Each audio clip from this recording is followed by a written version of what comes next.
Welcome back to Dusting History. A very short one today, and a famous image, this one of Edgar Allan Poe from 1904. And it's an early type of photography known as a daguerreotype. I've been fascinated by these things. I think they make the most amazing things to restore. The portraits are so interesting to look at. So with Edgar here, I'm going to do something I haven't done before, and I only really stumbled across this recently. It's fantastic. Under the neural filters, there's a photo restoration tab, and inside that is a scratch reduction slider, and I've always been very cautious about using that. As you can see, the face and the photo enhancement tools have made him look like a cartoon character, so I'm going to get rid of those and I'm going to put scratch reduction up to 100. And what it does is this. It gets rid of most of the garbage straight away, and it really hasn't done a bad job of retaining a lot of the detail in the image. Sometimes an element will get removed, like it's a scratch, and you can always paint that back. So then a crop.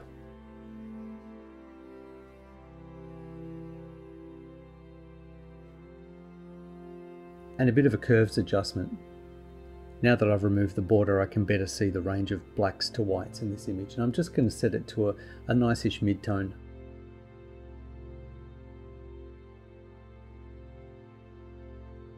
As I work, I return again and again to adjust the levels. I don't like to bake anything down too early. He has an incredibly white forehead, so right now I'm just looking to see if there's any detail in the forehead, and there really is. You can see there's some tone there.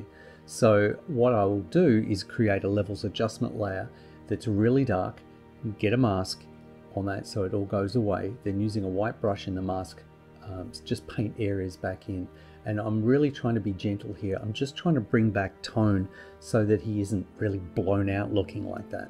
But I also don't want to deepen things like his eye sockets any further than they already are.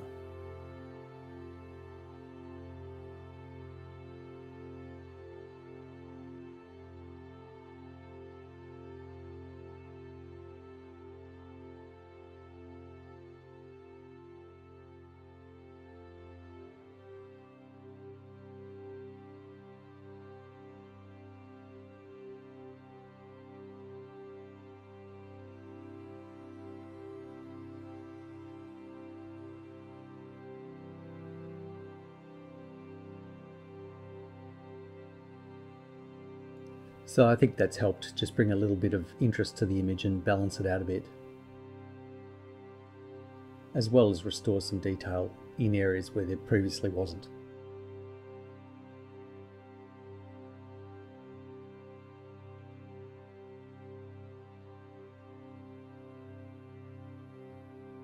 Using the remove tool now, I'm going to set the brush to be quite large and just do some very broad strokes on the very dented parts of the background there. It's obviously been in some kind of oval frame, and it's left some marks. So just some very quick adjustments just to flatten out the background a little bit. In fact, later when I zoom in, you can see the remove tool's left some very large circles in the grain, and I have to go through and paint those out. So this was actually introducing a bit of damage I didn't realize at the time. So the image is now in Topaz Photo AI, and I'm just adjusting some of the levels. It's going to try and do a really big AI correction on the face. I don't want to do that just yet. I just want to knock out some of the egregious kind of grain and just enhance the face a little bit. I've also upscaled it by 2 times. So now the cleanup, 3000% sped up because I know it's tedious to watch. And into palette.fm. And this is a program I've used a lot. You would have seen me use a lot to generate palettes, and I'm just going to have a look at a few of them. Vintage Charm, Ambient Historic, and I think Faded Elegance is the one I'll use because I like that sort of more neutral background. Download the HD version because of course I'm a good boy and I've paid for it. And back in Photoshop, I'll just stick a little vibrance slider above that and just pump up the vibrance of those skin tones. This is a rough color. I'm going to go through and color him properly in a minute. I've put a level above a layer and I've set that to color, and I've used a sort of a fairly neutral tone and neutralize the background because there was a lot of busy color in there from palette.fm.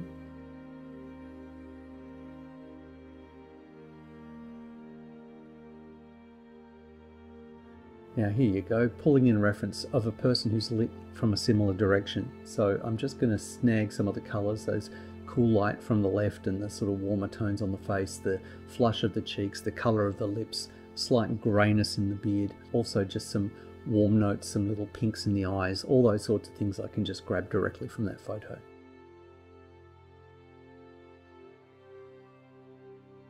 A little bit more of a levels adjustment, trying to make it a bit more dynamic.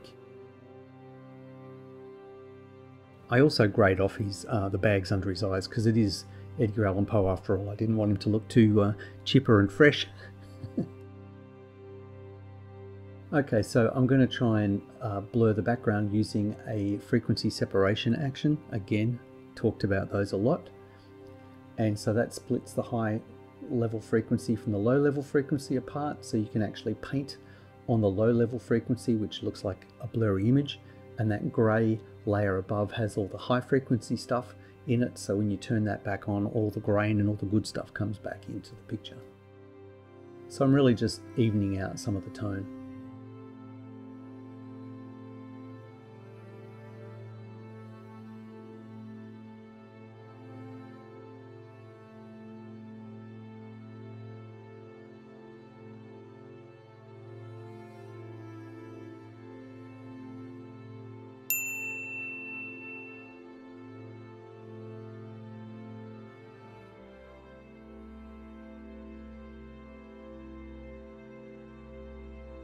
And you'll see that when I finish the frequency separation, I feel like the background's a bit flat, it looks a bit airbrushed. So when I shut that down, that layer, I'm actually going to turn it down in its opacity to about 70%. And that lets a few of those lumps and bumps shine through from the background, just so that it's not too perfect, because I really think that really looks a bit manufactured.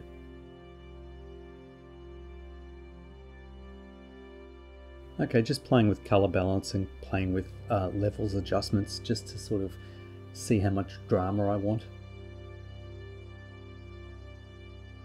Now I've painted a red layer there on the tie just roughly, and I'm putting a hue saturation adjustment layer on top of that. And you can see there's a little box with a down arrow at the bottom of that dialogue that constrains it just to the red. And then I can move the sliders around, affecting just the color of that red that I painted. And really I'm just playing with saturation and hue, trying to find a kind of color for that scarf that I like, and I think a sort of purpley color is good. So now that I've kind of decided that and I'm happy with that, I can go through and do a proper paint job on that rough thing, which I did very roughly as you saw with the red.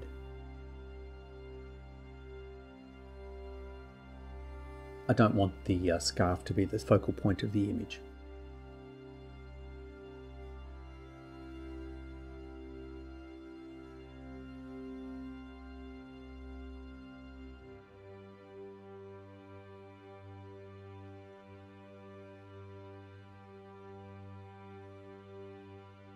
Next, or lastly, I'm going to do something I don't do very often, which is go into Remini and just see if it's going to enhance the image at all. And it does a pretty good job of really sharpening him up, but it does do things like gives him like a Shaggy from Scooby-Doo kind of beard, and it gets a little too real in some areas for my tastes. So downloading this image, I'll bring this into Photoshop and I will carefully use it here and there.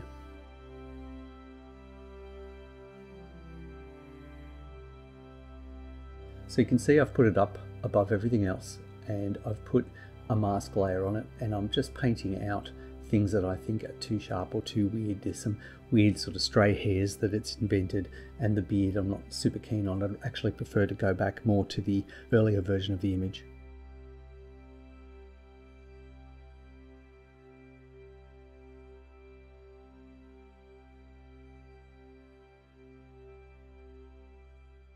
And I'll duplicate that Remini layer one more time, clear out the mask, turning it to black, and then just paint white to bring the sharper eyes through, just to make them the complete focal point of the image, and they can be kind of more razor sharp than anything else. And a little touch on the lips, just those two areas.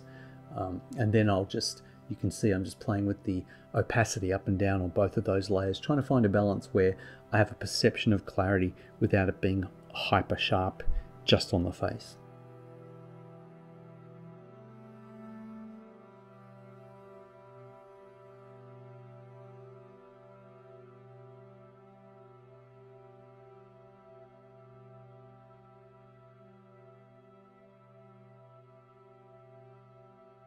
Once again, I hope you had fun. I hope you learned something. I certainly enjoyed doing the work. We'll see you next time. Thank you.